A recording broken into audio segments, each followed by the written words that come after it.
నమస్కారం. దేశవ్యాప్తంగా కోట్లాది మంది భక్తుల ఆకాంక్షకు ప్రతిరూపంగా నిలిచిన అయోధ్య రామమందిరం భారత చరిత్రలో ఒక సువర్ణాధ్యాయంగా మారింది. ఈ ఏడాది జనవరి 22న జరిగిన ప్రాణ ప్రతిష్ఠ మహోత్సవం యావత్ దేశాన్ని భక్తి పారవస్యంలో ముంచెత్తింది.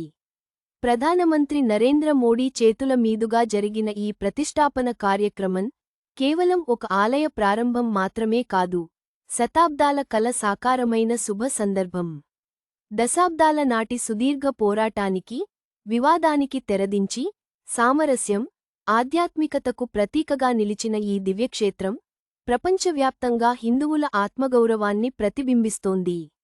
ప్రతిరోజు లక్షలాది మంది భక్తులు దేశ నలుమూలల నుండి, విదేశాల నుండి సైతం అయోధ్యకు తరలివస్తూ తమ ఆరాధ్య దైవం రాముడిని దర్శించుకుంటున్నారు.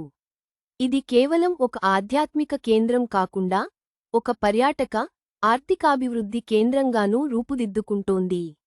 భారతీయ సంస్కృతి, వారసత్వానికి నిదర్శనంగా నిలిచిన అయోధ్య రామమందిరం భవిష్యత్ తరాలకు స్ఫూర్తినిచ్చే పవిత్ర ధామంగా ఎప్పటికీ వెలుగొందుతుంది.